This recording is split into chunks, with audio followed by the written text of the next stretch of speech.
वाली बात कि रिमोट सेंसिंग क्या है। डिफिनीशन आप लोग बहुत कुछ पढ़ चुके हैं, जान चुके हैं, मैं डिफिनीशन नहीं बताऊंगा, मैं खाली उसको अपने फील्ड में कैसे यूज किया जाए, इस्तेमाल किया जाए, इस पर चर्चा करेंगे।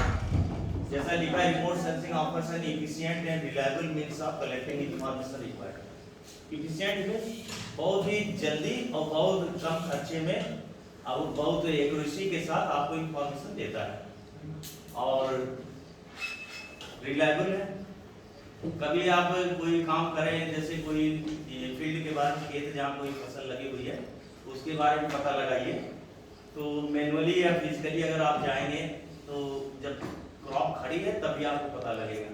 लेकिन जब यदि क्रॉप हार्वेस्ट हो गई तो कोई सूचना मिल पाएगी वहाँ से, फसल कैसी थी हमारी, कितना प्रोडक्शन हुआ, कितने क्षेत्रफल में थी, कुछ नहीं पता चलेगा। तो उस सब की जानकारी हमारी इस टेक्निक से हो सकती है। कैसे? क्योंकि वो डाटा हमारा ऑलरेडी रखा रहता है, प्रिजर्व रहता है। कभी भी आप 4 साल पुराना, 10 साल पुराना, 20 साल पुराना, जब से सेटेलाइट है उसका डाटा आप ले सकते हैं और एनालिसिस करके सारी इंफॉर्मेशन उससे निकाल सकते हैं। Remote sensing can aid in identifying crops affected by conditions that are too dry or wet. इसमें फसलों का सूखा कहाँ पड़ा हुआ है या कहाँ पानी का अधिकता हो रही है, समस्त जानकारी हम सेटेलाइट के माध्यम से प्राप्त करते हैं। Insect, weed, fungal infestation, weather related damage. आपको पता है कि जब फसल हमारे खेतों में होती है तो इन सब चीजों से काफी प्रभाव पड़ता है। इंसेक्ट, ठीक है, वीट क्या होती है सर? जो फालतू पौधे में, हाँ, जो अनवांटेड वेजिटेशन वहाँ ग्रो करता है, जो उसको किसान को नहीं चाहिए। कुछ भी हो सकता बथुआ हो जो बाजार में 40 रुपए किलो बिक रहा, लेकिन फार्मर्स के लिए वो वीट होगा। अगर वीट के क्रॉप में गेहूं की फसल के बीच में वो निकल आया है, तो मस्टर्ड में निकल आया, आलू के खेत में निकल आया, तो उसके लिए वो वीट है, उसको हटाना चाहेगा, क्योंकि उससे उसकी जो प्राइमरी क्रॉप है वो कहीं इफेक्ट ना हो, उसके वेजिटेटिव ग्रोथ या प्रोडक्शन में कहीं इफेक्ट नहीं आना चाहिए। फंगल इन्फेस्टेशन क्या है? जानते हो, फंगल सबको प्रभावित करता है, फसलों से लेके हमें भी, लोगों को भी, ह्यूमन बीइंग्स को भी कहीं कहीं बहुत सारी बीमारियां फैलाता है। स्किन में फंगल का काफी इन्फेक्शन होता है, फिर प्लांट में भी होता है। और weather related damage, weather related damage क्या हुआ सर? जो वेदर से अनवांटेड रेस, हाँ, जैसे सपोज कीजिए कि अभी हमारी वीट की क्रॉप तैयार हो रही है, जैसे अभी फील्ड में था, एक दिन हल्की बारिश ओलावृष्टि हुई, यस, हल्की सी, अगर वही ज्यादा हो जाती तो हमारे प्लांट क्या होता है सर, वीट क्रॉप डैमेज हो जाती, सब जमीन में टूट के लेट जाती, तो अल्टीमेटली उससे हमें यील्ड नहीं मिलता, कोई प्रोडक्शन नहीं होता। तो वेदर रिलेटेड डैमेज है। It allows the farmers to identify areas within a field which are experiencing difficulties, so that we can apply, for instance, the correct type and amount of fertilizer, pesticides and other as needed for your field। इसमें क्या कि ये सब हम satellite से देख के पता लगा सकते हैं। जो स्पेक्ट्रल प्रोफाइल बनता है, स्पेक्ट्रम से जो हमारा जैसे लाइट के अंदर से सेंसर से वहाँ से सन की लाइट आई, फिर हमारे प्लांट पे गई, प्लांट से ऊपर फिर गई, जो हमारा सेंसर लगा हुआ है वो उसको रिफ्लेक्शन को रिकॉर्ड करता है। उस रिकॉर्ड जो रिफ्लेक्शन करता है, अगर वो नॉर्मल प्लांट है जो एकदम बढ़िया ग्रोथ हो रही है, उसकी वैल्यू कुछ अलग होगी। जो डिजीज्ड प्लांट है उसकी वैल्यू डिफरेंट आएगी। जितने भी बैंड होंगे वहाँ पर सेंसर में हमारे, सब में उसकी एक वैल्यू रिकॉर्ड होती है, जिसको डिजिटल नंबर कहते हैं या स्पेक्ट्रल वैल्यू कहते हैं। तो अलग अलग रिकॉर्ड होती है, उसी से पता चलता प्लांट नॉर्मल है, नॉर्मल ग्रोथ हो रही है, या कोई उससे डिजीज है या क्या, ठीक है। तो इसको हम आइडेंटिफाई करते हैं, कैसे करते हैं वो भी मैं आपको बताऊंगा थोड़ी देर में। अगर कहीं भी कोई प्रॉब्लम हो रही, जैसे वाटर स्ट्रेस हो गया, पानी की कमी हो गई खेतों में, तो क्या इफेक्ट आएगा? पहले प्लांट्स पे क्या इफेक्ट आएगा? सूखने लगेंगे, पत्तियां मुरझाने लगेंगी, उसके वाटर कंटेंट अंदर के कम हो जाएंगे, तो फिर ड्राइनेस की तरफ बढ़ेगी और क्लोरोफिल कंटेंट भी कम होगा, अल्टीमेटली ड्राई हो जाएगी, अगर पूरी खत्म हो जाएगी। तो उससे क्या होगा, जब क्लोरोफिल कंटेंट कम होगा, वाटर कंटेंट उसके अंदर कम होगा, तो जो एबिलिटी टू रिफ्लेक्ट लाइट जो हमारे सेंसर में जाकर रिकॉर्ड हो रही है वो चेंज हो जाएगी, उसकी वैल्यूज कुछ डिफरेंट आएगी, ठीक है। उसी वैल्यूज को जब हम वहां से सैटेलाइट डाटा लेते हैं नीचे, तो हम जो इमेज होगी, इमेज में पिक्सल्स आप जानते हैं, यस सर, यूनिट है एक पिक्सल, जितनी अवेलेबिलिटी होती है सैटेलाइट की, जितना एरिया आइडेंटिफाई करने की, उसको एक पिक्सल कहते हैं। तो उस पिक्सल में वो वैल्यूज रिकॉर्ड होती हैं। डिजिटल डाटा की खासियत है, जैसे आप सैटेलाइट डाटा की हार्ड कॉपी लेंगे तो वहाँ कुछ नहीं दिखेगा, रेड रेड आपको दिखेगा, लेकिन अगर आप डिजिटल फॉर्म में है डाटा, तो उस डाटा कहीं भी आप क्लिक करेंगे तो नीचे 3 बैंड पर, जो जितने बैंड आप खोले यहाँ पर, तीनों पे उसकी वैल्यूज दिखाएगी इस पिक्सल से, कि कितना रेड में है, कितना NIR में है, कितना ब्लू में, सब दिखाएगा यहाँ पर। और वही हमारा क्रॉप को डिस्क्रिमिनेट करने का सबसे अच्छा तरीका है, हेल्प करता है उसी तरह से।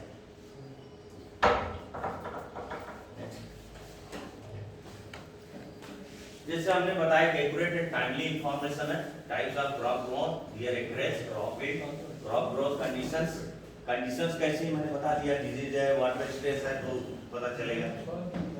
कंट्री की फूड सिक्योरिटी, डिस्ट्रीब्यूशन सिस्टम, इसी पे सब डिपेंड करेगा।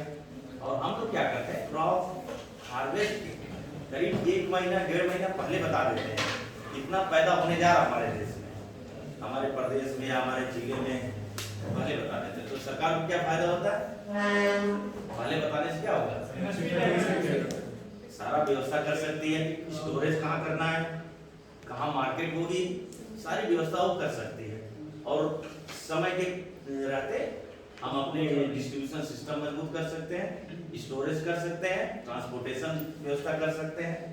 जैसे आपको पता है कि कोरोना का टीका आया, वैक्सीन, तो गवर्नमेंट ने सबसे पहले सब सेट करने लगे, कहाँ स्टोर करेंगे, कोल्ड चेन उसकी बनाई, कहाँ से आएगी वैक्सीन हमारी, उसकी व्यवस्था की, फिर डिस्ट्रीब्यूट कैसे कैसे हो, इस सारी व्यवस्था की। उसी तरह इसमें भी होता है।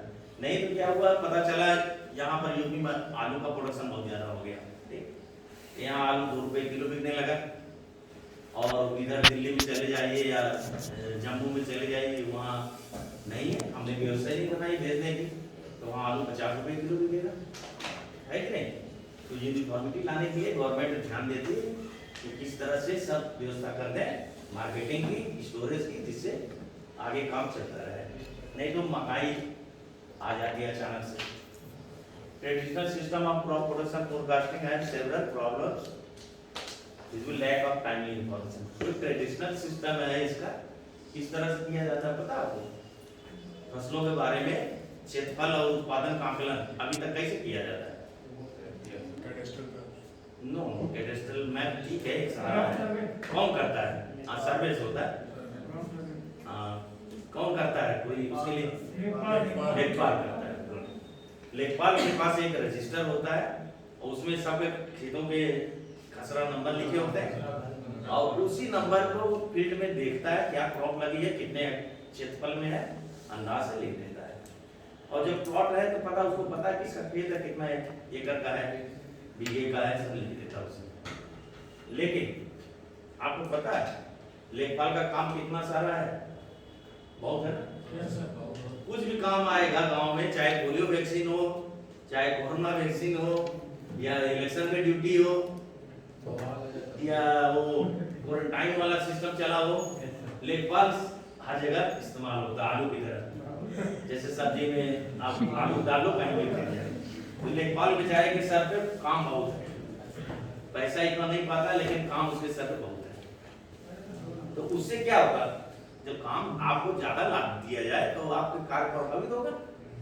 अल्टीमेटली अगर मैं आपको बोलूं कि सिर्फ 2 से लेकर 10 तक का पहाड़ रट लाओ, आपको काम दे दिया, ठीक है, आपको एक दिन का टाइम दिया, आप अगले दिन आके सब सुना दिए, और उसके बाद किसी को बोला भैया 2 से तुम 100 तक का टेबल रट गया आवाज, तो उसके लिए थोड़ी मुश्किल होगी, तो कुछ गलतियां करेगा, जब टाइम अगर नहीं है तो नहीं याद कर पाए, कुछ गलती होगी। तो लेखपाल के साथ भी ऐसी होती है, उसके पास समय का अभाव है होने के कारण, हमेशा नहीं, 1-2 बार तो उसने सही किया, उसके बाद जनरली क्या करता है वो प्रधान जी के घर पे बैठ जाएगा चौपाल में, अब वहीं जो मिला बेटा आपकी गिर गई फेंको था, तो जो मिल गया उससे बोलता भैया उसके में क्या लगा यार तुम्हारे में, तो जो बता देगा एरिया तो अपने से बना लेगा, बोले कोई बात नहीं चलो लिख लिया सब।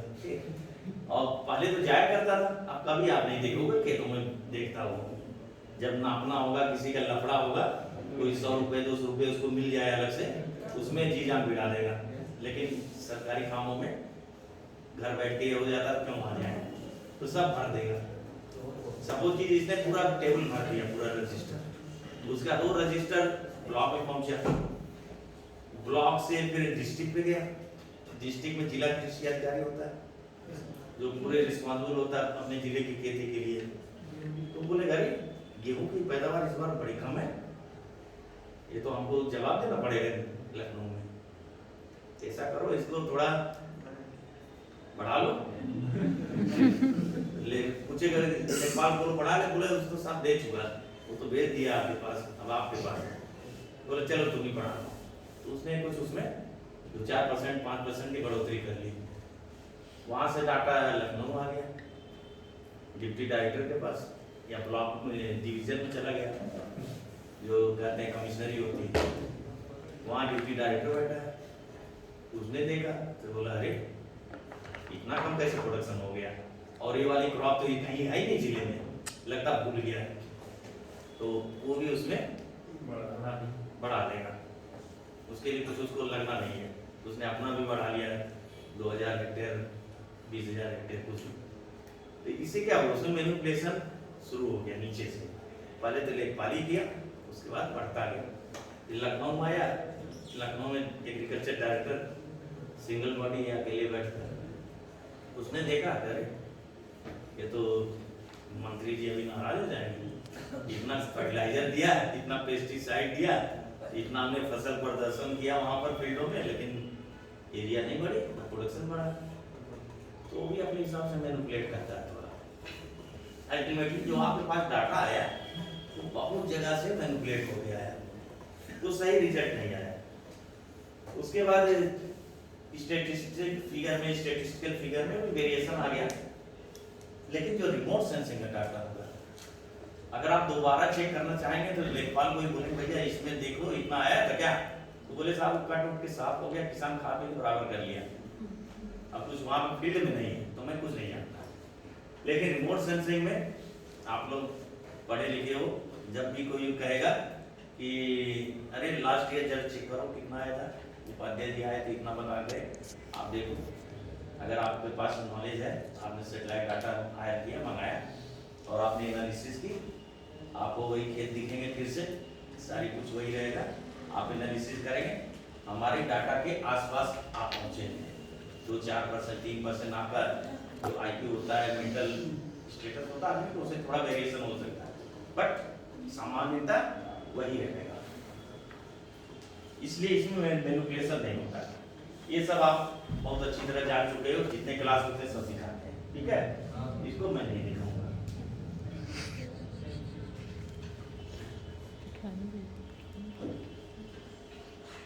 अगर इसमें remote sense images can be used to identify nutrient deficiency, nutrient deficiency पता है, कोई जो न्यूट्रिएंट्स होते हैं सॉइल में अगर वो डिफिशिएंट है तो प्लांट रिफ्लेक्ट करता है। जैसे हम लोग हैं, अगर कोई विटामिन्स की कमी हो गई, न्यूट्रिएंट्स की कमी हो गई, तो हमारे शरीर में भी दिखने लगता है, बीमार होने लगेंगे, या विटामिन की कमी की स्किन में कुछ हो जाएगा, तरह तरह की बीमारियां आती हैं जो रिफ्लेक्ट करते हैं कि एक चीज़ की कमी है। उसी तरह प्लांट में भी होता है, तो ये सब हमारा सेंसर आइडेंटिफाई करता है, पकड़ लेता है, क्योंकि उसकी जो रिफ्लेक्टेंस वैल्यू है पिक्सेल्स की वो चेंज होने लगेगी, उसे पकड़ में आता है। और information from remotely sensed images allows farmers to treat only affected areas of the तो ऊपर लिखा हुआ सब आप देख रहे हो, हर्बिसाइड डैमेज माने कोई अलग हर वहाँ डेवलप हो रही है, ग्रो हो गई है, तो आपकी मेन क्रॉप से कम्पीट कर रही है, ठीक है। अगर बड़े एरिया बड़े बड़े खेत हैं, उसमें कहीं किसी पर्टिकुलर जगह पर कोई प्रॉब्लम हो रही है तो वो रिफ्लेक्ट होगा और आप मैप कर सकते हैं और बता सकते हैं फार्मर्स को या कंसर्न डिपार्टमेंट को बता सकते हैं यहाँ पे काफ़ी प्रॉब्लम है, यहाँ की जो फसल है वो उसकी ग्रोथ अच्छी नहीं हो रही है, उसको जो देखें जो सुधार हो सके उसे वो ट्रीटमेंट करें, ठीक है। Rangers use remote sensing to identify prime grazing area, overgrazed area और areas of weed infestation. Ranger मन जो चरवाहे होते हैं इनको अपनी जानवरों के लिए चारागाह की जरूरत पड़ती है। रिमोट सेंसिंग तकनीक उससे भी बताता है कि कहाँ कहाँ चारागाह है, सैटेलाइट से देखकर आइडेंटिफाई करेगा कि एक खुली एरिया है, इतनी बची हुई है, यहाँ पर आप अपने जानवरों को भेज सकते हैं। पता है ना कि जानवर की बड़ी भारी समस्या आ गई है, हर खेत में घूम रहे हैं, पब्लिक बहुत परेशान है, कहते अगली बार योगी को हम देख लेंगे हम इनकी गाय घूम रही है, तो उसके लिए इस तकनीक का इस्तेमाल होता है। हम लोगों ने अमूल के लिए पूरे यूपी का इस टाइप के एरिया बताया है, कहाँ कहाँ उनकी चारे की उगाई होती है, चारा उगाया जाए। मेरी तबीयत थोड़ी खराब हो गई थी, गला बहुत तेज पकड़ लिया, इन्फेक्शन हो गया था, ठीक है, तो बोलने में मुझे थोड़ी दिक्कत है, लेकिन मैं फिर भी आपके लिए आया। ये इलेक्ट्रोमैग्नेटिक स्पेक्ट्रम है, ठीक है, इसको मैं यूज कर लूं, यहाँ से भी देख सकते हैं। इसमें रिमोट सेंसिंग जो हमारे है इसमें इसी वेवलेंथ पे काम करता है, ठीक है, विजुअल स्पेक्ट्रम। इसमें जो सबसे क्रॉप के लिए इम्पोर्टेंट है वो आर माने रेड लाइट, रेड बैंड और near infrared. Good, near infrared क्यों इम्पोर्टेंट है, क्या होता है उसमें, लाइट रिफ्लेक्ट करती है, लाइट ज्यादा रिफ्लेक्ट करेगी उसमें, और आर में क्या होगा, रेड लाइट क्या होगी, रेड लाइट एब्जॉर्ब करेगी। प्लांट हमारा जब फोटोसिंथेसिस स्टार्ट करता है तो रेड लाइट की जरूरत पड़ती है, तो रेड लाइट लेता है और नियर इंफ्रारेड रेड छोड़ता है। तो जिस जगह पर, जिस स्पॉट में अर्थ के या कहीं भी फील्ड में इस टाइप का फिगर आए आपको स्पेक्ट्रल वैल्यू कि रेड वैल्यू यहाँ पर कम हो रही है और NIR की वैल्यू बढ़ रही है, तो आप आंख बंद करके सोच लेना कि यहाँ वेजिटेशन है प्लांट में, ठीक है, क्योंकि ये तभी होता है जब वहाँ प्लांट होगा तभी रेड को एब्जॉर्ब करेगा और NIR रिफ्लेक्ट करेगा उस रेंज में, तो उससे हम पकड़ सकते हैं।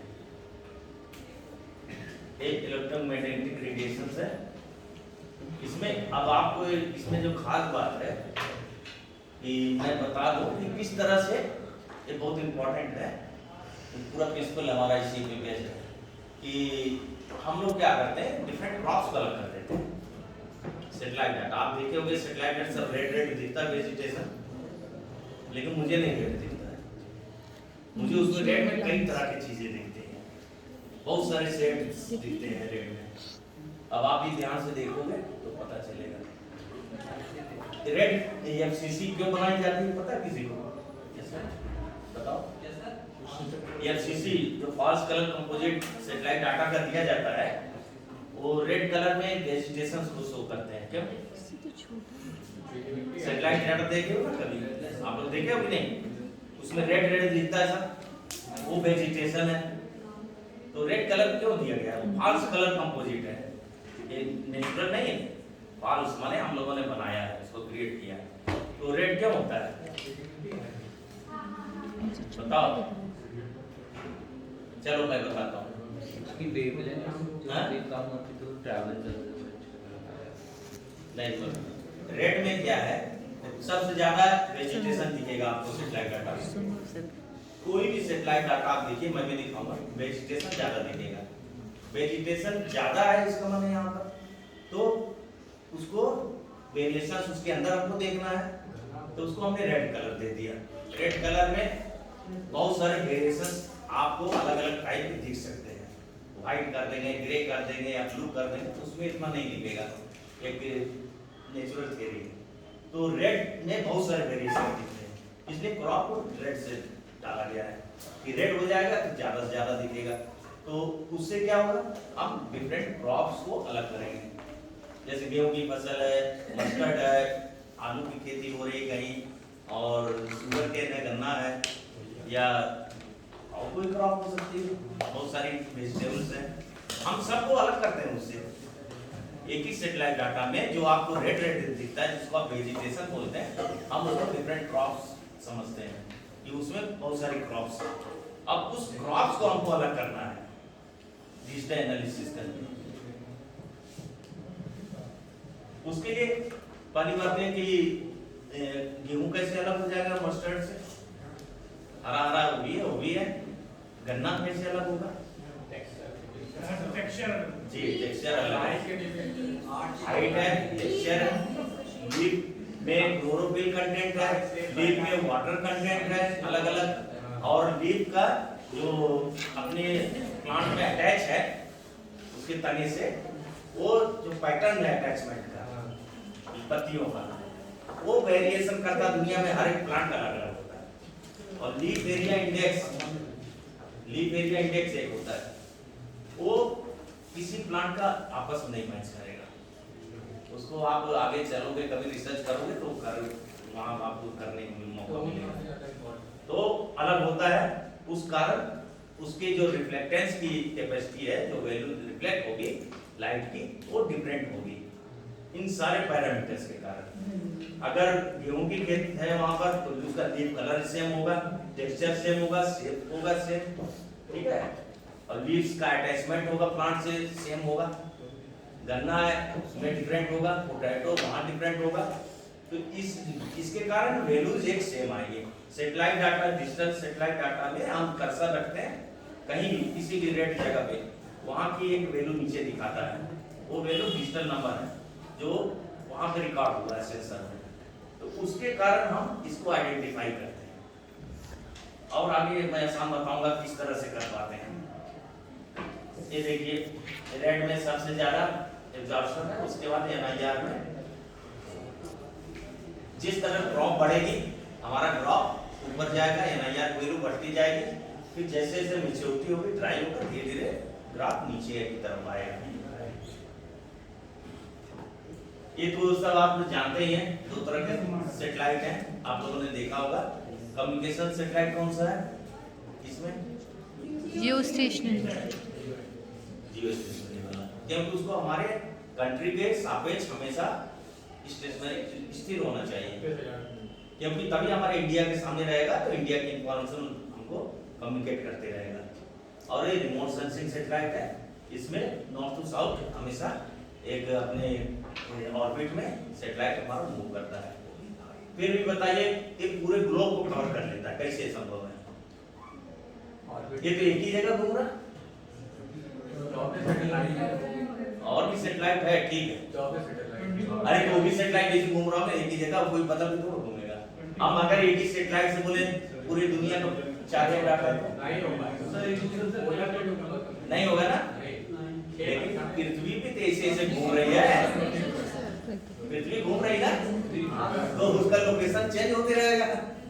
बिल्कुल, जब लोकेशन बदलते रहेगा थोड़ी देर में, जब तक सैटेलाइट इधर आया फिर से पृथ्वी थोड़ा मूव कर गई, वो तो कंटीन्यूअस प्रोसेस, तो पूरा ग्लोब ये कवर कर रहा है। जैसा कहते हैं ना, आईज इन द स्काई, ये रिमोट सेंसिंग का सैटेलाइट है। ये सब डिफरेंट सैटेलाइट्स हैं, बहुत सारे लोग जनरल इंफॉर्मेशन में सुधाकर शुक्ला जी ने भी आपको बताया है, तो वो सब मैं नहीं जाऊंगा।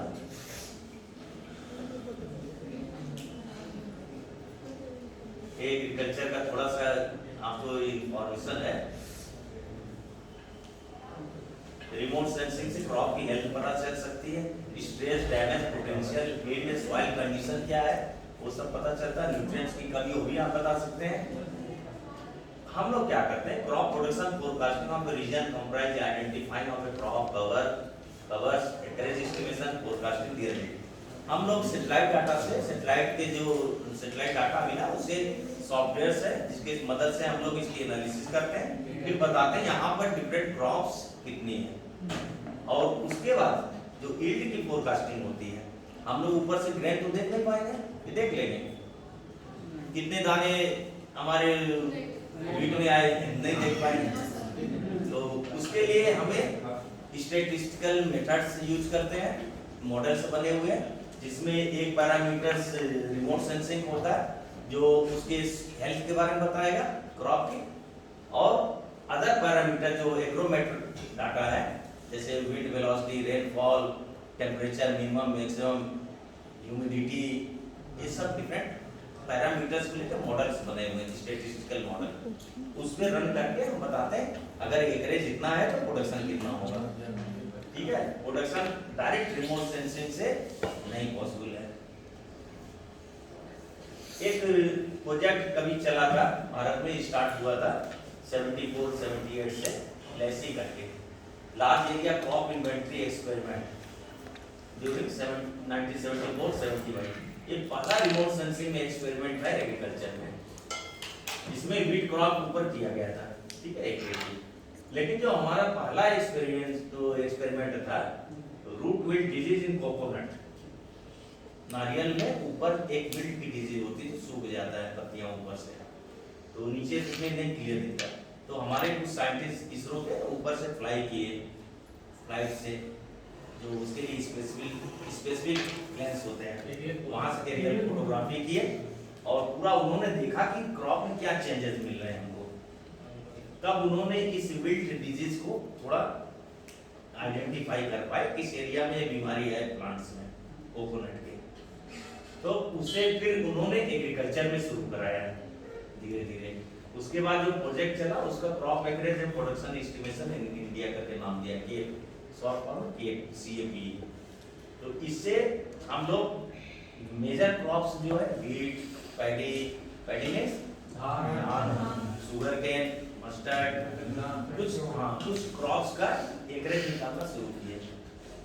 ये काफी समय तक चला, 2000 के आसपास, 2005-6 तक चला ये प्रोजेक्ट। ठीक है, ये है क्रॉप एकरेज। ये स्पेस एप्लीकेशन सेंटर कहाँ पे है, कोई बता सकता है? अहमदाबाद। यहाँ लिखा भी होगा, अहमदाबाद। तो अहमदाबाद में है। ये इसरो का एक सेंटर है जहाँ सेंसर हमारे बनाए जाते हैं और प्लस कुछ प्रोजेक्ट इस टाइप के चलते हैं R&D वाले, तो वहीं से ये सब शुरू किया जाता है। किस तरह से हम इसमें काम करेंगे, किस तरह से हम एग्रीकल्चर में यूज कर सकते हैं।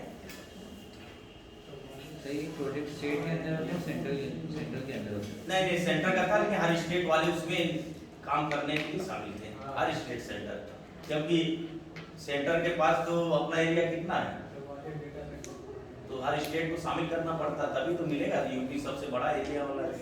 ठीक है, ये एडवांटेज क्या है रिमोट सेंसिंग एग्रीकल्चर में? सपोज करो मैंने आप लोगों की एक टीम बना दी, 5 लोग करके 4-5 टीम बना दी, और हमने कहा कि आप जाओ और लखनऊ में ऑर्चर्ड आम का बगीचा बहुत फेमस ना लखनऊ आम के लिए, कौन सा आम होता है? दशहरी। हाँ, मलियावाली, तो मेनली दशहरी के लिए फेमस है। तो अगर मैंने बोला कि भाई हमको गवर्नमेंट ने बोली है कि आप दशहरी का बताइए कितना क्षेत्र में है लखनऊ में फैला हुआ, हमने आपकी 5 टीम भेज दी, बोली जाओ आप लोग लखनऊ में सर्वे करो और हमको बताओ शाम तक कितने हेक्टेयर में बगीचा है आम का, तो आपको क्या क्या चाहिए होगा बताइए। मैप दे दिया आपने रास्ते का, कैसे कैसे लखनऊ का एक मैप दे दिया, रोड मैप।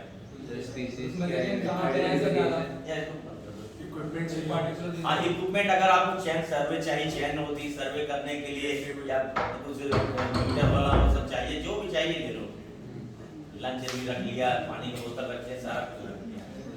एक जीप भी दे दिया आपको कि ले जाओ, नहीं तो आप बोलोगे कि इधर एक बस पकड़े खराब हो गई, लौटा ही नहीं फिल कर पाए। फिर आप कितना दिन लोगे पूरे लखनऊ को सर्वे करने में? 1-2 महीना लग जाएगा। सही बताया, गलत नहीं बताया। लेकिन अगर रिमोट सेंस 1-2 महीना लगेगा, उसमें भी मैं बताऊं निकलतियां भी होंगी। कैसे? बहुत सारी। आप एक जगह गए, एक बगीचा दिखा, वहां पे खड़े हो, तब नाप रहे हो, तब उधर से एक आदमी गुजरा कोई, उससे आपने पूछा भैया उधर भी बगीचा है क्या नदी के पास? बोले हाँ हाँ बहुत अच्छा बगीचा है सर। आधे आप में से बोले अरे आप नहीं जाऊंगा बहुत थक गया है कि नहीं। अब इधर से गाड़ी भी नहीं जा पाएगी, नदी है देख रहे हो, अब नाव में बैठ के मैं नहीं रिस्क लेता, मेरे मम्मी पापा नाराज होंगे, डूब गया तो कुछ हो गया तो देख बहुत सारे झमेले आएंगे, तरह तरह के लोग अपने बचाव में बातें करेंगे, तो आप नहीं जाओगे। फिर उसी पर भैया कितना हेक्टेयर है, बोले हेक्टेयर में जानता ही नहीं भैया क्या होता है हेक्टेयर, बीघे में तो चलो बीघे में बता दूं, तो वो गांव का आदमी कैसे बीघे में बताएगा, कोई एक्यूरेसी नहीं होगी उसकी, एक अंदाज से बता देगा। सपोज करो आप कभी गाड़ी लेके 4 व्हीलर लेके गांव के रास्ते से गुजर रहे हो, आप पूछोगे भैया कि आगे रास्ता ठीक है, तो क्या बताएगा ये खरीदा पकड़ के बहुत अच्छा रास्ता साहब एकदम चले जाइए आप गए आगे देखे इतना खराब रास्ता लग रहा कि टायर पंचर हो जाएगा, लेकिन उसकी गलती नहीं है, वो अपनी बाइक से जाता है या साइकिल जाता है तो वो रास्ता उसके लिए बहुत अच्छा है, लेकिन आप 4 व्हीलर जा रहे हो तो आपके लिए वो ठीक नहीं है। तो आधी अधूरी इंफॉर्मेशन पे आप काम कर देते हैं, तो उसी की तरह जैसा उसने बताया आपने वही देख लिया, आप गए नहीं वहां। इसी तरह बहुत सारी जगह आएंगे, कहीं दूर से देख लोगे, बोले अरे यार यहाँ से दिख रहा है ये इतना अंदाज है, वो बातें थोड़ा बारे में आपने है कि नहीं, तो आप कर लोगे इसी तरह। तो इसमें क्या होगा, मैनिपुलेशन होगा। अगर आपको रिमोट सेंसिंग से करना हुआ तो मैंने बोला कि यहीं बैठो, मैं सैटेलाइट डाटा आपके कंप्यूटर पे डाल रहा हूँ, यहाँ से देख के कर लो आप एनालिसिस, कितने हेक्टेयर में पूरा लखनऊ आप एक साथ देख लिया। आम का बगीचा मैं अभी दिखाऊंगा कितना क्लियर दिखता है, आपने उसको घेर दिया सर, 1 घंटे में बता दिया कितना हेक्टेयर है सर। और अगर डिजिटल एनालिसिस करेंगे जो सॉफ्टवेयर की मदद से तो शायद आधे घंटे में बता देंगे। एक्यूरेसी उससे बहुत ज्यादा होगी, क्या यहाँ मैनिपुलेशन नहीं चलेगा। सैटेलाइट की कैपेबिलिटी पे है कि कितना रेजोल्यूशन का है, वो थोड़ा बहुत फर्क आ सकता है। और इनएक्सपेंसिव है ना, आपको जीप चाहिए होगी ना कुछ चाहिए होगी, और मॉनिटरिंग फ्रॉम स्पेस कर रहे तो ज्यादा एरिया आप देख पा रहे हो, रिमोटली सेंस एक परमानेंट रिकॉर्ड भी रहेगा, सैटेलाइट डाटा आप रख दोगे, आगे जिंदगी भर कोई भी यूज करे वो खराब होने वाला नहीं है। ये तो एफसीसी डाली हुई है यूपी की, शुक्ला जी ने भी दिखाया था, मैं नहीं दिखाऊंगा। ये जो रेड दिख रहा है वो वेजिटेशन है। अब हम लोग उसमें करते हैं कि क्या कौन सी क्रॉप है उसको आइडेंटिफाई करते हैं, ठीक है। अब जैसे केडी सिंह बाबू दिख रहा आपको, ग्रास है, उसके बीच में पिच बनी हुई है क्रिकेट की, जहां लिख दिया गया है तो क्लियर नहीं, लेकिन इधर एक बहुत बड़ा खाली जगह दिख रहा है, क्या है बताइए।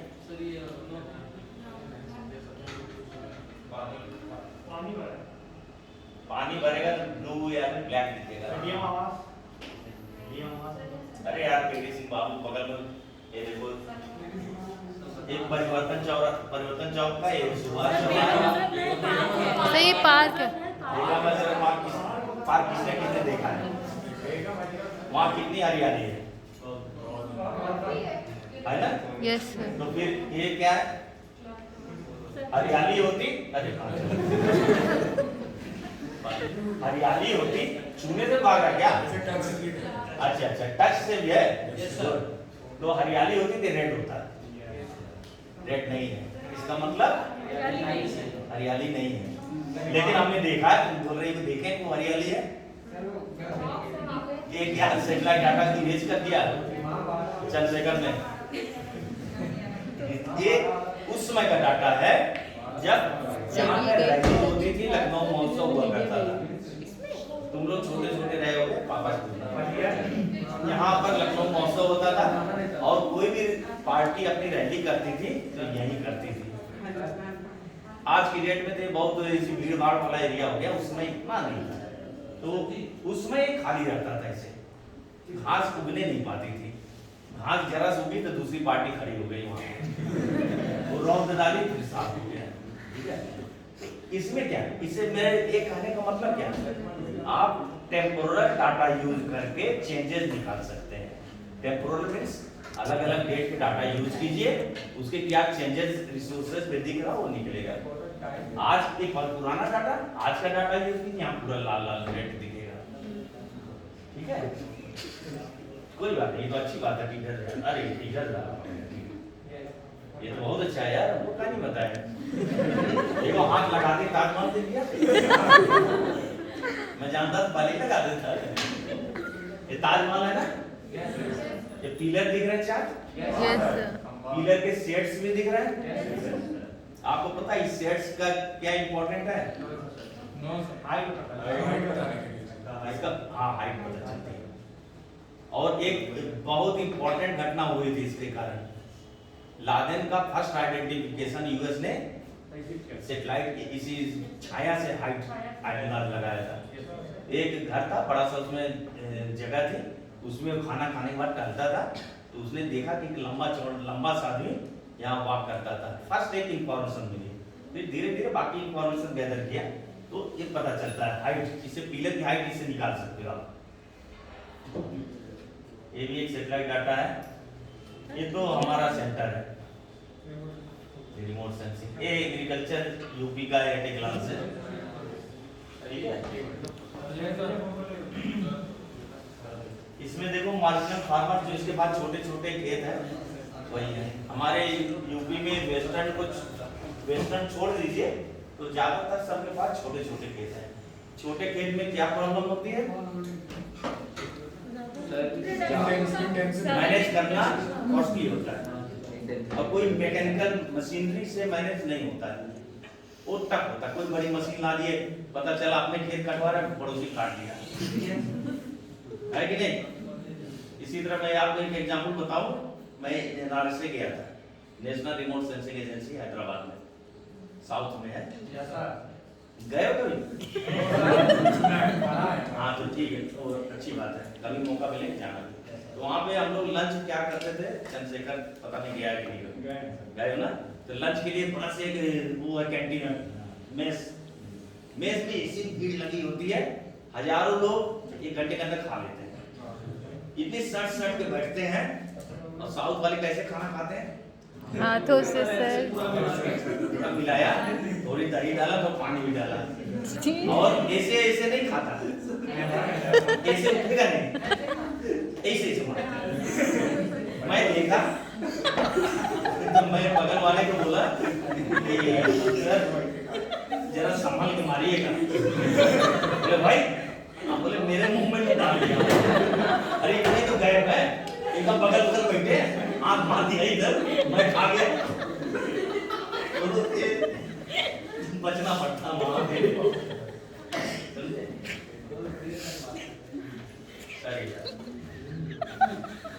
इससे बढ़िया मैसेज थे। ये सब मैंने आपको थोड़ा बहुत बता दिया, बहुत सारे स्लाइड है, मैं सब नहीं आपको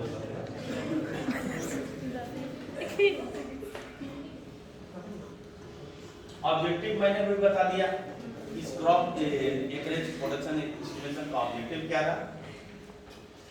season wise information on acreage bigger production crops before actual harvesting. फसल कटने के बाद अगर आप कोई इंफॉर्मेशन देते हो तो उतनी यूजफुल नहीं होगी। जैसे मैं बताऊं, 2 साल पहले हम लोगों ने इंफॉर्मेशन दिया फार्मर्स को, और जो लोग कोल्ड स्टोरेज में अपनी आलू को भरे हुए हैं, तो हम लोगों ने देखा कि फील्ड में आलू बहुत लगाई गई है, बहुत ज़्यादा एरिया में, लास्ट ईयर से भी ज़्यादा। तो जैसे वो मेच्योरिटी होगी तो जो रखे हुए हैं इनकी आलू कोई लेगा नहीं। हम लोग हॉर्टिकल्चर डिपार्टमेंट को बोला कि आप अपने फार्मर्स को बताइए कि जो स्टोर किए हैं उसको तुरंत मार्केट निकाल के बेच दें। और फार्मर्स किस लालच में रखता है? ज़्यादा रेट मिलेगा, आज बचा लो कल ज़्यादा रेट मिल जाएगा, शायद कुछ भूखमरी आ जाए, मैं कमा लूँगा, राजा बन जाऊँगा, पब्लिक मरने लगे तो मैं पैसा सुन लूँगा। तो टेंडेंसी क्या है? ये ना, ये टेंडेंसी भी थी इंडिया में, जो इस कोरोना काल में देखी है, लोग एक दूसरे की मदद करते हैं। वरना ज़्यादातर क्या है, ये मर जाए मैं नकली दवा बेच दूँ इसको, नकली दूध बेच दूँ, नकली सब्जी बेच दूँ, केमिकल्स मिला के मैं पैसा कमा लूँगा। टेंडेंसी ह्यूमन की हो गई है। अब मानवता नाम की चीज़ें धीरे धीरे गायब हो रही हैं। आपकी पीढ़ी है आगे, देखिए इसमें क्या सुधार हो। अभी मैं एक दिन देख रहा था, कल कल शायद टीवी में, जो मिल्क का प्रोडक्शन हमारे देश में उसके 4 गुना हमारी डिमांड है, लेकिन हम कहीं बाहर से नहीं लेते मिल्क। हम, आपको पता है ना, जादू भी हम लोग जानते हैं, इंडिया का जादू बहुत फेमस है, बंगाल का काला जादू, फलाना का वो जादू, किसी सरकार आते रहते हैं, जादू दिखाते रहते हैं, अचानक से कुछ बना के दे देते हैं, केला लो खाओ, दे देना। तो हम लोग दूध भी से बना ले रहे हैं। अब उसको मैंने डॉक्टर के, एम्स के डॉक्टर की वो सुना कि उससे क्या आगे चल के होगा। उसने बताया कि 2025 में अगर इसी तरह नकली दूध का व्यापार न कंट्रोल किया गया तो इंडिया की 85% आबादी धीरे धीरे कैंसर से ग्रस्त हो जाएगी। 85% सोच रहे, कोरोना कुछ नहीं, कोरोना में तो 1% 2% हम लोग प्रभावित हुए। तो इसमें यही पता चलता है कि आप कितना प्रोडक्शन कर रहे हैं, आप एस्टिमेट कर दो पहले। इसी तरह दूध का भी आप कैटल्स की सारी मैपिंग कर लीजिए, आपको पता चल जाएगा। उसको डिजिटल डाटा में जीपीएस में डाल के देख लीजिए कि कितने कैटल्स हैं इस फील्ड में, इस जो गौशाला है। इसी तरह पूरे इंडिया का अगर मैप हमारे पास डिजिटल में मौजूद हो जाए तो आपको पता चल जाएगा हमें दूध कितना पैदा हो रहा है पूरे इंडिया में, और डिमांड कितनी पूरी हो रही, जमीन आसमान का अंतर है। इसी तरह शहद का भी देखे होंगे सर, शहद जो हमारे देश में बनती है, पैदा होती है, बनाई जाती है, उससे ज्यादा डिमांड है। हम एक्सपोर्ट करते हैं, एक्सपोर्ट क्या इंपोर्ट भी करते हैं ज्यादा डिमांड को फुलफिल करने के लिए, लेकिन हम शहद का इंपोर्ट नहीं करते। हम एक चाइना का सिरप है जो घोल करके उसने बना दिया है, उसको लेते हैं और अपने शहद में मिलाकर पैक करके, चाहे डाबर हो चाहे पतंजलि हो, सब बेच रहे हैं। सबकी ब्रांडेड की चेकिंग हुई है, जो उसके केमिकल एनालिसिस हुई, सब में कुछ न कुछ गड़बड़ी पाई गई। और मैं अभी नकली दूध वाला तो बता रहा था कि जब उसने, जो आज तक का कॉरेस्पॉन्डेंट था, उसने 2 शीशी में, 2 बोतल में प्लास्टिक के नकली दूध भरा, एक भैंस से जस्ट तुरंत निकला हुआ दूध, दोनों ले जाकर दिखाया लैब में। और आईएसआई की लैब थी, माने उसके आईएसओ उसको मार्क था। उसमें जब उसने चेक कराया तो जो नकली दूध था उसकी सब क्वालिटी ज्यादा थी, सब कुछ। और उसका चैलेंज था कि इसको कोई टेस्ट करके देख ले, जो बना रहा था। करा पुराना तरीका हम लोगों ने बंद कर दिया, यूरिया डाल के और डाल के। उसने पूछा भाई क्या केमिकल डाल रहे हो, मुंह बांध के सब दिखा रहे थे। बोला वो नहीं बताएंगे सर, ये नया फार्मूला है, इसको कोई बता नहीं सकता लैब में कि नकली है। तो ये हालत है हम लोग की देश की।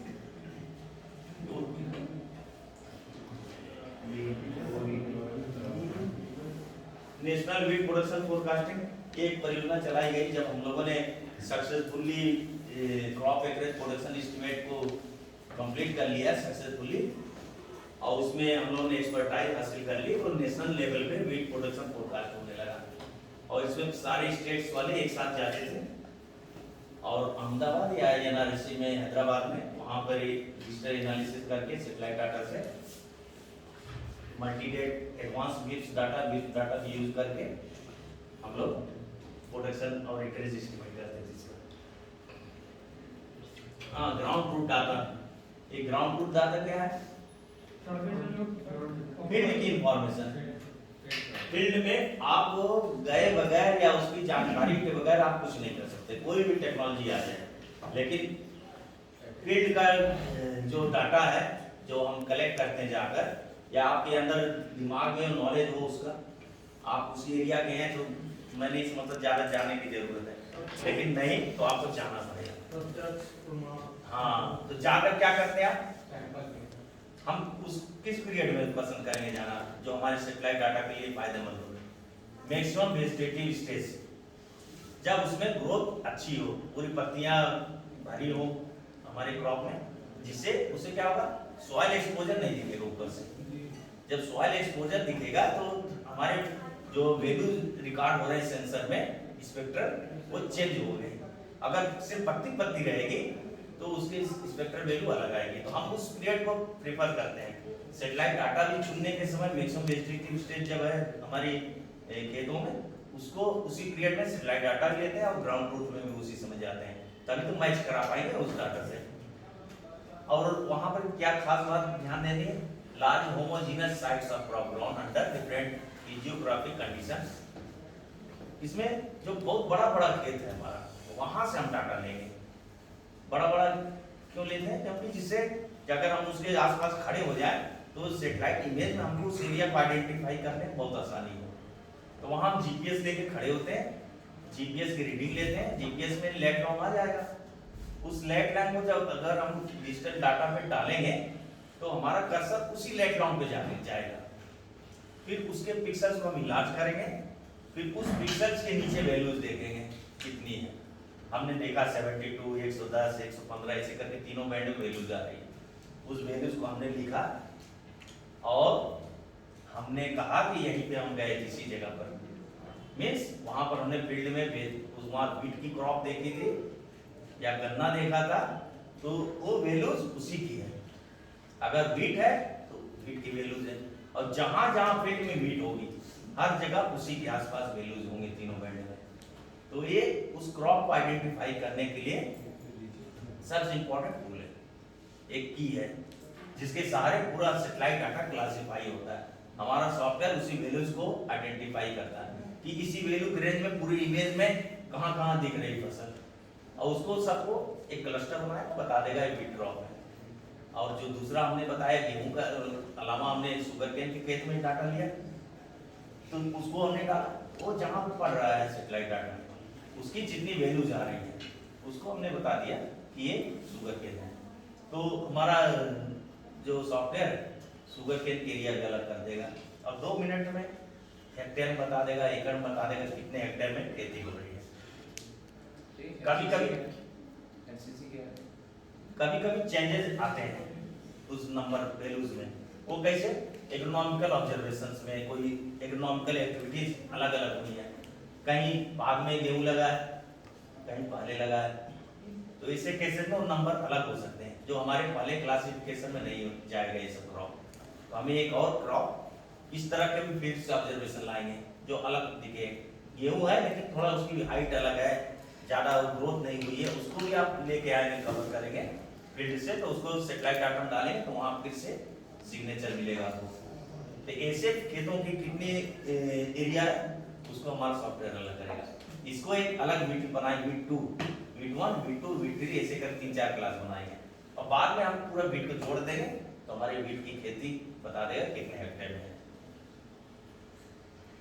ये देखिए फील्ड में जाते हैं कितने तरह की चीजें आपको मिलेंगी जो आपको बताएगा कि अगर फील्ड में ना गए तो इसको उसको उसको सबको बता देगा कि गेहूं है, और नहर के किनारे जो सरपत है उसको भी बता देगा धान है। तो ये सब आपको फील्ड में जरूरी है। ये अगर आप नहीं भी गए तो नहर देखिए एकदम सटी हुई उसी के कंडे पर अगर कुछ दिख रहा है तो आप मत मानिए कि धान है, आप अपना दिमाग लगाइए, यहाँ कुछ और हो सकता है। और इसके अलावा आपके दिमाग में होना चाहिए कि रबी का सीजन है, खरीफ का सीजन है, जायद है, किस सीजन में कौन सी क्रॉप फील्ड में है। मान लीजिए आप नहीं गए और यहीं से करना हुआ, तो मैंने बोला भैया रबी की क्रॉप का एनालिसिस कर लो, बीट निकाल लो, तो अगर एकदम शहर का लड़का है तो सर बताएगा कि धान भी यहाँ पे है, गेहूं भी है, आधे को धान बता दे आधे गेहूं, जबकि धान का सीजन यहाँ पे यूपी में अलग है। जायद में भी धान होता है, जायद में समर में आजकल धान लोग उगाने लगे हैं। जैसे मैं उस दिन बता रहा था पीलीभीत में जहाँ हमारी गोमती नदी है, गोमती नदी में पानी नहीं है, एकदम नाली खत्म हो चुकी है, ऊपर सूख गया और ऊपर से लोग उसमें मिट्टी डाल के पाट के खेती करते हैं। उससे क्या हुआ कि नदी तो साफ हो गई, जो बाहर का रन ऑफ आना था वो भी आना बंद हो गया, जो बारिश हो इसका पानी वहां नहीं जाता। और वहां पर लोकल पब्लिक क्या करती है, धान समर राइस उगा रही है। समर राइस से क्या होगा, ट्यूबवेल से पानी चाहिए, पैडी में धान में ज्यादा पानी चाहिए हो, पूरा पटल करना होता है, पेट खेत को भरना होता है। उससे क्या, जब आप खींचेंगे जमीन से पानी तो वो नदी का जो हमारा ग्राउंड वाटर से रिचार्ज होना था वो बाहर आ गया आपके खेतों में, फिर पानी वहां से ट्रांसपिरेशन हुआ और इवोपोरेट हुआ, खेतों से प्लांट से ट्रांसपिरेट हो गया, पत्तियों से उड़ गया और इवोपोरेशन हुआ, पानी जो भरा हुआ आपका वो जाके अनवांटेड एरिया में चला गया जहाँ जरूरत नहीं है, तो आपकी नदी और सूखती जा रही है, नीचे चली जा रही है। तो गवर्नमेंट नहीं चाहती कि वहाँ ऐसे एरियाज में हम समर की क्रॉप लें, क्योंकि हम जहाँ पानी कमी वहाँ पानी जमीन से निकाल के उसमें धान उगा रहे हैं, लेकिन फार्मर्स को ज़्यादा पैसा मिलता है, कुछ अच्छी वैरायटीज ऐसे सीजन में वहाँ हो जाती है समर में, इसलिए फार्मर ये नहीं सोचता कि जमीन के नीचे के क्या हम कर रहे हैं। ये देखिए जैसे शाहजहाँ उगा है, हमने लेट लॉन्ग लिया है, डिफरेंट क्रॉप्स हो सकती है, इसलिए मैंने दिखाया कि तरह तरह की चीजें हो सकती हैं। अगर आप कहीं खड़े धान के खेत में खड़ा इस आदमी ने, वहां देखिए लैटिट्यूड लॉन्गिट्यूड दिया हुआ, अगर उसको आप डालेंगे सेटेलाइट डाटा में कर्सर हमारा वहीं जाएगा, तो उससे आपको पता चल जाए कि धान का ही खेत है।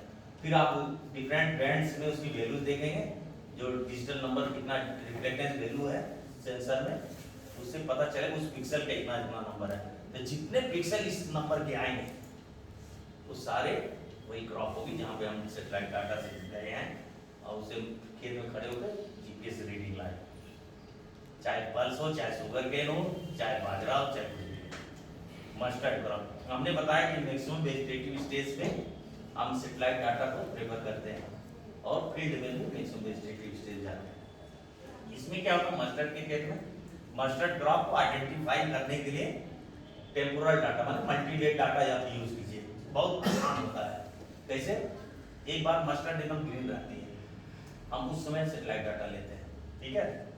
उसके बाद मस्टर्ड का सेटेलाइट डाटा इस समय मिलेगा, जब फूल आ गया तो रिफ्लेक्टेंस क्या होगा इसमें बहुत ज़्यादा हो जाएगा, तो रिफ्लेक्ट हो जाएगा, नीचे पत्तियों तक नहीं जा पाएगा ज़्यादा, फ्लावर से रिफ्लेक्ट होकर चला गया, तो एकदम डिफरेंट आएगा, ग्राफ नीचे डाउन होगा।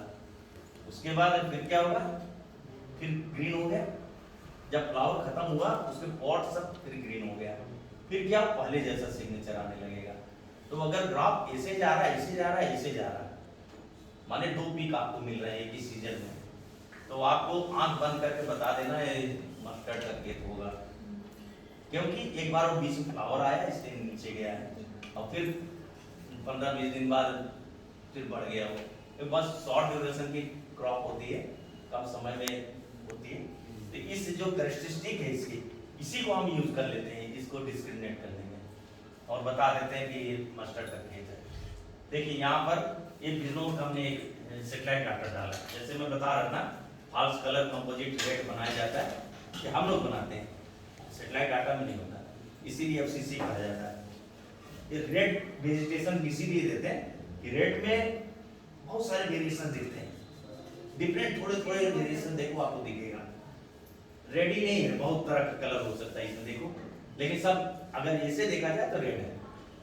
यहाँ पे देखिए आप ब्लू स्टिंच है सब, ठीक है, इसका मतलब ये शुगर केन का खेत है। कैसे पता पाएंगे, अगर आप यहाँ का जीपीएस का लोकेशन लीजिए और आप फील्ड में जाएंगे, देखेंगे पूरा शुगर केन है।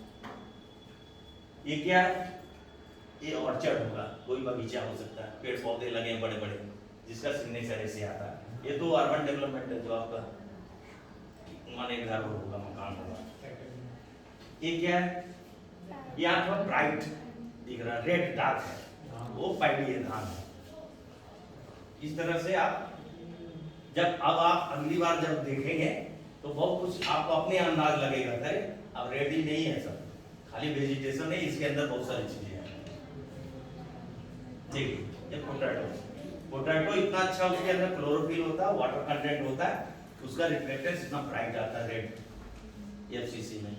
कभी भी आप सेटेलाइट डाटा को देखें, और शहर के नजदीक आलू की खेती ज्यादा होती है, एक अपनी सुविधा के लिए लोग लगाते हैं, तुरंत पहुंच जाए और उसको गोदाम में पहुंचा दें, देखभाल नजदीक से रहता कर लेते हैं।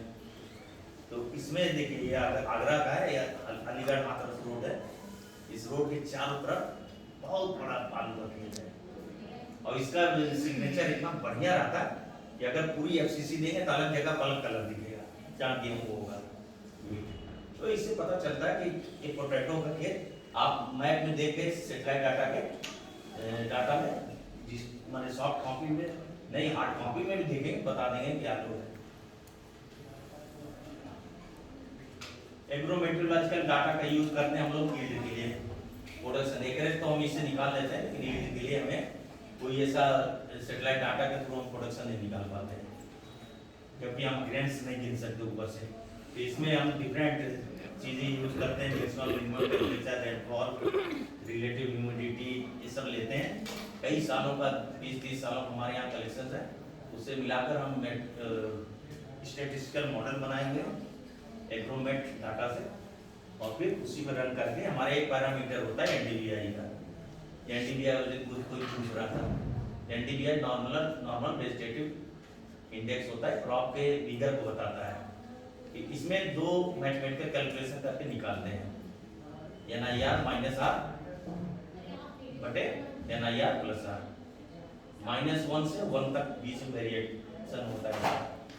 माइनस में जो रहेंगे उसमें समझिए कि ये सॉइल है और अदर कुछ हो सकता है, स्नो कवर होगा, कुछ होगा, लेकिन जो पॉइंट प्लस में शुरू होगा वहाँ से क्रॉप शुरू हो जाती है। जितना बढ़िया फिगर होगा उतनी अच्छी वैल्यू जाएगी। ये तो एक सैटेलाइट डाटा डाला हुआ है, देखिए यहाँ मस्टर्ड किस तरह से ग्रो कर रही है, और उसके बाद उसको रिप्लेस कैसे करेगी गेहूं की खेती से, व्हीट क्रॉप कैसे रिप्लेस करेगी। ये है नवंबर 10 नवंबर का है। तो ऊपर जो देख रहे हैं वो यमुना नदी का वो कुछ फॉरेस्ट टाइप एरिया जहाँ बबूल का प्लांटेशन है ऊपर, और बाकी ये सब यहाँ मस्टर्ड उग रही है, ठीक है। रेड जो आपको आ रहा है, दिख रहा है, देखिए यहाँ दिसंबर में उधर भी हो गई काफी, इधर भी लग गई, इधर वाले से लगी तो और अच्छी हो गई। अब हार्वेस्ट हो गई, इधर मस्टर्ड हार्वेस्ट हो गए, अब उधर हार्वेस्ट के बाद व्हीट क्रॉप शुरू हुई है आना। ये फरवरी देखिए पूरा गेहूं भर गया वहां पर। तो इस तरह से आप क्रॉप का पैटर्न निकालते हैं, इससे कौन सी क्रॉप किसको रिप्लेस कर रही है, उसके सक्सेशन में किस तरह से आगे बढ़ रही है, इसको दिखा गया। ये NDVI की वैल्यू जो आप बात कर रहे थे उसमें FCC पूरी डाली हुई है, इस सीजन में कौन सी क्रॉप होती है उसको। ये है जैसे आप इसमें पर्पल देख रहे हैं, बुंदेलखंड में मटर की खेती बहुत अच्छी होती है। जो मटर हमारी आती है मैक्सिमम ज़्यादा बुंदेलखंड से आती है, वो इस कलर में है। और ऊपर खाली खाली दिख रहा है क्या है, ये बताए श्याम कलर में दिख रहा क्या है,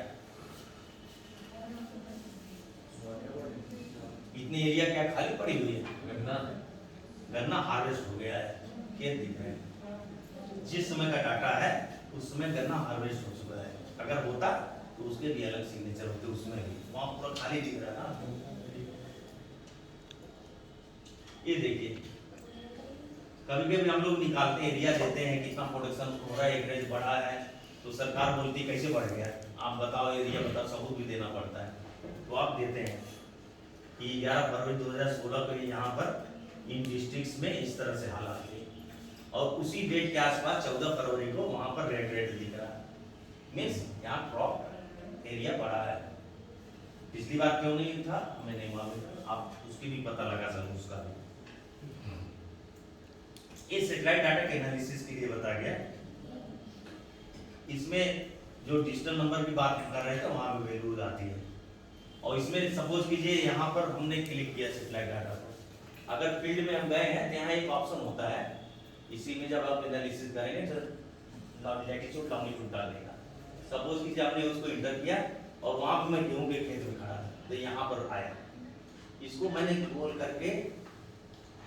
कर दिया और लिख दिया व्हीट क्रॉप। उसके बाद तुरंत हमने प्रीव्यू देखा तो इस तरह से व्हीट ग्रीन वाले सब व्हीट बताते, तुरंत ले लेगा जितने ग्रीन इसमें से। वो किस आधार पर लिया, इसकी वैल्यूज देखेगा डिफरेंट पिक्चर्स की, जो हमारे बैंड्स में डिफरेंट बैंड्स में पड़ी हुई है, उससे आधार पे पूरी डाटा के एनालिसिस कर जाएगा उस वैल्यूज के आधार पे, और बताएगा कि कितना एरिया इसके अंदर कौन सी है।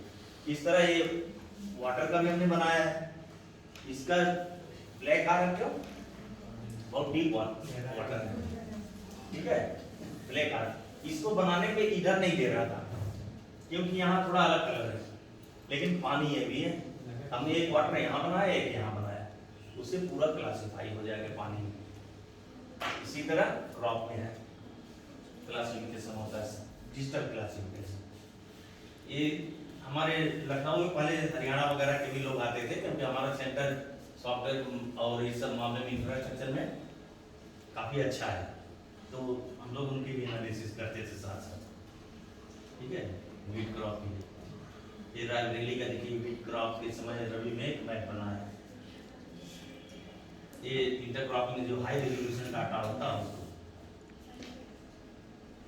ये भी वही है।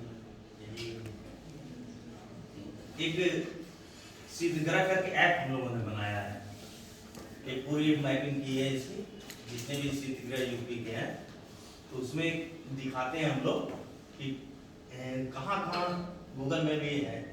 आप प्ले स्टोर पे डालेंगे सीधग्रा करके तो वो आएगा, उस जितने लोकेशन के साथ उसकी कनेक्टिविटी रोड की, उसकी कैपेसिटी क्या है, वर्किंग है कि नहीं, उसके फोटोग्राफ्स सब कुछ वहीं पे आपको दिख जाएगा। उससे क्या होता है, फार्मर्स अपने एरिया में खड़े होकर देख लेगा नियरेस्ट हमारा सीधग्रा कौन सा है, उसकी क्षमता कितनी है, वर्किंग है कि नहीं वर्किंग है, और अगर उसको आप अपडेट भी कर दें तो और अच्छा कि अभी खाली है कि नहीं वो भी पता चल जाएगा। तो तुरंत आप अपडेट करने के बाद फार्मर्स को यूज करा सकते हैं, वो वहीं से अपने आलू को निकालेगा और ले जाकर वहाँ स्टोर कर लेगा। ये देखिए सारे सीधग्रा एक लाइन में पड़े हैं, वो जीटी रोड की लाइन है, जीटी रोड वहाँ से गया है, वहाँ सारे सीधग्रा है। सपोज इसके लिए एक सब्सिडी भी गवर्नमेंट देती है खोलने के लिए। सपोज कीजिए, और ग्रीन ग्रीन क्या है, वो आलू के खेत है, आलू वहाँ बोया गया है। सपोज कीजिए कि मैं गया हॉर्टिकल्चर डायरेक्टर के पास, मैंने बोला कि सर मुझे एक कोल्ड स्टोरेज बनाना है।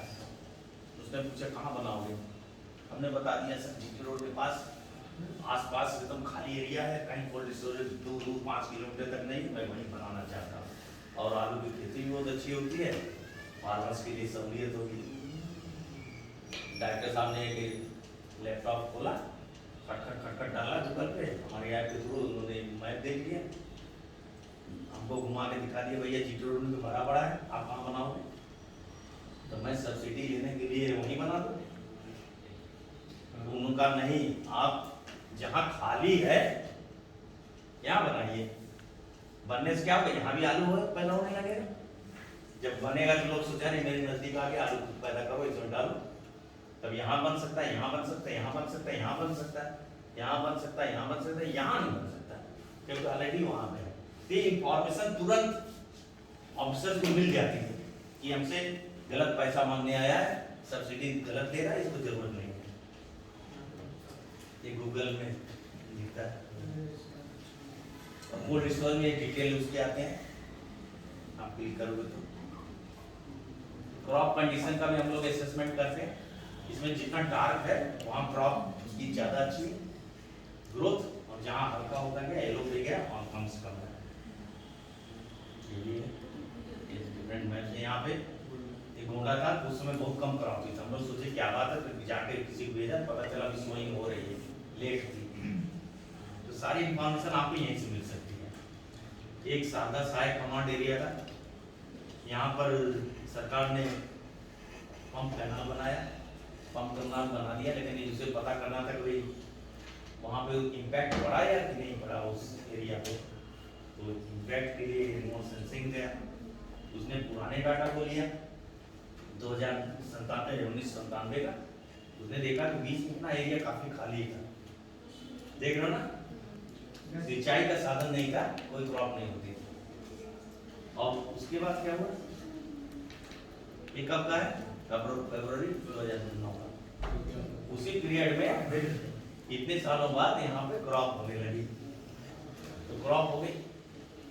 चंद्रशेखर बता देना जब टाइम हो जाए, मैं वहीं बंद कर दूंगा, ठीक है? अभी टाइम है, जब आप लोग बोर होना तो बता देना। तो ये इसमें देखिए जहाँ क्रॉप नहीं थी वो एरिया ऐसे दिख रहा है, और जब उसमें आपकी ये कमांड एरिया वहाँ शुरू किया गया प्रोग्राम, पंप कैनाल बनाए गए, देवगली पंप कैनाल और नारायणपुर पंप कैनाल उधर था, तो उसके बाद उसका इफेक्ट हुआ, और इफेक्ट होने के बाद यहाँ पे क्रॉप आ गए। तो वहाँ के इंजीनियर्स बड़े परेशान रहते थे, हम लोग जाते थे सर्वे के लिए, तो बुलाते थे खुद के आदमी को, अरे आओ हमारे यहाँ चाय पी के जाइए, बड़े हाथ में छोटे थे कि देखिए बड़ा मेहनत किया है, खून पसीना बहाया है, कहीं रिपोर्ट गलत मत दे दीजिएगा। हम लोग बोले भाई रिमोट सेंसिंग से जो रहेगा वही दिखेगा। तो जब हमने उनको ये सेटेलाइट डाटा दिखाया बड़े खुश हुए। और मनोज कुमार सिंह जो प्रमुख सचिव एसीएस आज की डेट में वही थे, मेरे बैचमेट भी है सर। तो उन्होंने देखा, बोला कि अरे ये तो बहुत बोला पूरे यूपी का आप काम करो इस टाइप का। तो तुरंत पता चल जाता कि काम अच्छा हुआ कि नहीं। उसी का मैप बना यहाँ पर। हाँ, लेकिन एक चीज आप देखेंगे खरीद में ये जो एरिया दिख रहा है यहाँ ब्लैक, धान नहीं था, लेकिन पहले 97-98 में यहाँ धान होता था उस हमारे सेटेलाइट डाटा में। तो हम लोग सोचा कि जब होता था तो कैसे खत्म हो गया।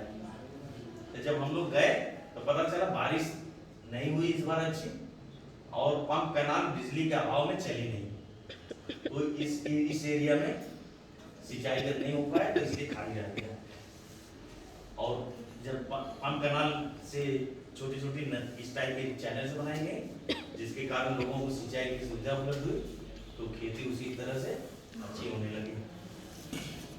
और इसका रिजल्ट देखिए, डबल क्रॉप जहाँ साल में 2 बार एक ही जगह जमीन होती थी फसल 30,000 थी, और इसके सिंचाई की परियोजना कंप्लीट होने में 77,000 ऊपर आ गई। तो बहुत अच्छा चेंजेस हुआ। तो इससे आप पता लगा सकते हैं कि जो हमारी करोड़ों रुपए फूके जा रहे हैं इन सब परियोजनाओं में, उसका इम्पैक्ट सिंचाई में पड़ रहा है किसानों के ऊपर, किसानों के खेत पे, या नहीं पड़ रहा है। एग्रीकल्चर में कुछ हो रहा है सुधार तो अच्छी बात है, नहीं हो रहा है तो उसमें विचार करना चाहिए कहाँ गड़बड़ी हो रही है। ये सब मॉनिटरिंग के लिए टेक्नोलॉजी बहुत अच्छी है। ये भी एक एरिया था, देवकली पंप कैनाल गाजीपुर में है, इसमें भी एक सोडिक लैंड मैप है। हम लोगों ने पूरे उसर जानते हो आप? हाँ, उसर का पूरे यूपी का मैप किया था। वाटरमेन की परियोजना इसमें आई, उसने सुधार किया उसको। कितने उसर थे वो, बुलंदशहर से लेकर उधर इलाहाबाद तक, बलिया तक भी कुछ था, पूरा ये उसर है। तो बिस्मैन को दिया था, उसने बोला कि यहाँ पर बहुत ज्यादा है तो मैं यहीं पे शुरू करता हूँ, थोड़ा इधर ले लूंगा, यहीं सुधारेंगे। तो उन्होंने फर्स्ट फेज सेकंड फेज में ये सब डिस्ट्रिक्ट्स लिए। ठीक है, ये 1975 का सिंपल रॉ डाटा है। जो सफेद दिख रहा हो क्या है? Sodic land.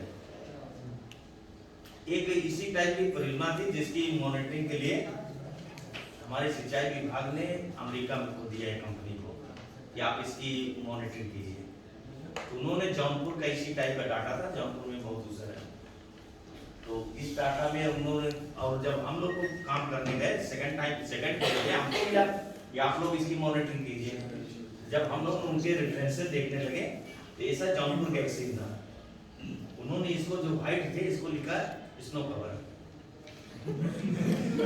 बर्फ गिरी हुई है, बर्फ से ढकी हुई है। क्यों लिख दिया? व्हाइट होता है इसी तरह होता है। मेरे कहने का मतलब ग्राउंड की इंफॉर्मेशन बहुत जरूरी है। अगर आपके दिमाग में नहीं है कि जौनपुर बर्फ नहीं गिरती तो कम से कम आप फील्ड में जाइए। उनके अमेरिका में गिरा करती है, वो सोचे कौन जाए, इसे होगा, लिख दो, लिख दिया। तो ये अमेरिका वाले भी गलती करेंगे रिमोट सेंसिंग में, क्योंकि अगर उनके पास वो इस्तेमाल नहीं किए फील्ड डाटा को तो ये गलती होती है। देखिए कैसे कैसे चेंजेस हुए यहाँ पर। वही सेम एरिया है, एक नहर आ रही ऊपर से, 2 नहर ऐसे जा रही है, सेम एरिया है। घट गया। हाँ, इसी तरह, क्योंकि फार्मर्स भी वहाँ अपने खेतों को रिक्लेम किया और वो लोग भी अपना इस्तेमाल किए। ठीक है, फार्मर्स भी, और बिस्मैक की मदद से सरकारी हमारी एजेंसी है जो यूपी सोडिक लैंड रिक्लेमेशन भूमि सुधार निगम है वो करता है, उसने काफी चेंजेस किया। एक इसी तरह प्रोजेक्ट है, इसी में जो मैं बताता इसमें कवर लिख दिया था, सेकंड फेज की मॉनिटरिंग हम लोगों ने की। ठीक है, ये सब 3 कैनाल कमांड है।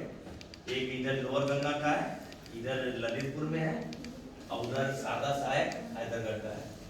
इसमें सिंचाई विभाग विश्व बैंक की मदद से करोड़ों रुपए से काम कर रहा है। आपको पता चाचा भतीजे की लड़ाई हो गई थी, इसी परियोजना में काफी पैसा का मामला था, करोड़ों रुपए, कई 100 करोड़ का टेंडर हुआ था। मैं गया एक मीटिंग में, एपीसी साहब यहाँ थी, उसमें इलेक्शन हुआ था सर। इलेक्शन हो गया तो रिजल्ट नहीं आया विधानसभा का। एपीसी साहब ने पूछा कि अच्छा बताइए इसका टेंडर कितने का था, तो बताया सर 1800 करोड़ का।